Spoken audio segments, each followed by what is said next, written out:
Shantipur station থেকে হাঁটা পথে এই পূজা মণ্ডপগুলো তোমরা দেখতে পারবা, যার মধ্যে চকলেটের ঠাকুর আছে, বোতামের ঠাকুর আছে, ডিজনিল্যান্ড আছে, আরও বিভিন্ন প্যান্ডেল। কিভাবে দেখবা চলো ভিডিওটা প্রথম থেকে শুরু করতে থাকি। প্রথমেই শান্তিপুর স্টেশন থেকে বেরিয়ে ডান দিকে দেখতে পারবে এই পূজা মণ্ডপটি।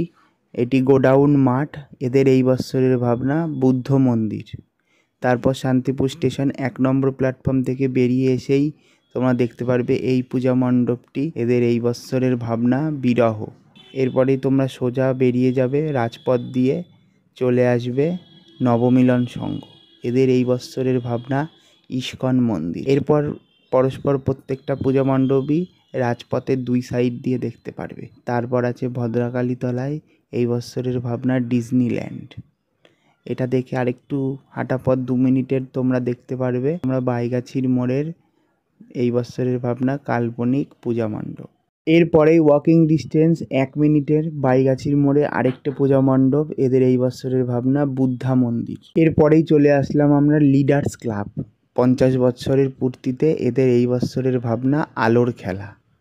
দেখতে দারুণ লাগছে। কোয়ালিটি সময় এখানে কাটিয়ে তারপর আমরা রওনা দিলাম পরবর্তী পূজা মণ্ডপে লক্ষ্মীতলা পাড়া। এদের এই বৎসরের ভাবনা বদ্রীনাথ। আর ভিতরে ঠাকুরের বিভিন্ন অবতার এখানে প্রিন্ট করা হয়েছে, বেশ ভালোই লাগছে দেখতে। এরপরেই চলে আসলাম আমরা আগমেশ্বরী তলা।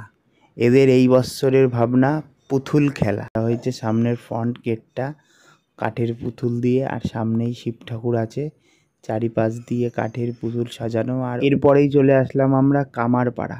এদের প্রত্যেক বৎসর মূর্তি বিভিন্ন রকম উপকরণ দিয়ে হয়, যেমন এই বৎসরের 38 রকমের বোতাম দিয়ে তৈরি করা হয়েছে রাধাকৃষ্ণ ঠাকুরের প্রতিমা। আর সামনাসামনি যদি দেখো আরও বেশি ভালো লাগবে।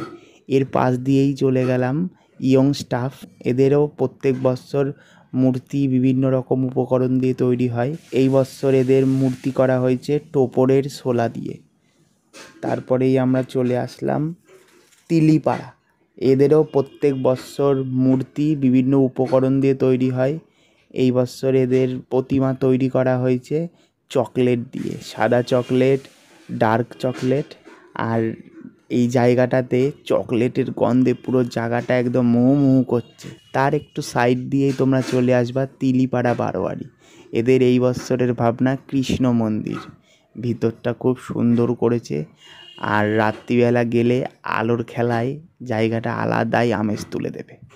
এরপরে চলে এসেছি তারামা ক্লাবে। এদের এই বৎসরের ভাবনা ফুলের বাগান।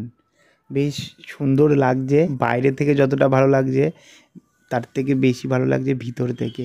খুব সুন্দরভাবে আলোর খেলা করা হয়েছে, একদম ফুল দিয়ে সাজানো। একবার অবশ্যই এটা দেখো, আশা করি বেশ ভালো লাগবে। তারপর চলে আসলাম আমরা পুতুলের মেলাতে।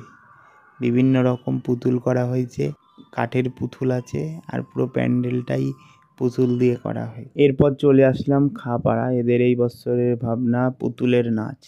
প্রথমে ঢুকতেই এখানে সাইড দিয়ে বিভিন্ন সারি সারি পুতুল আছে, ঢুকতেই পেলাম ধানের গোলা। আজকের ব্লগটা এইটুখানি, আবার পরবর্তী ভিডিও দেখা হবে। Tata, by.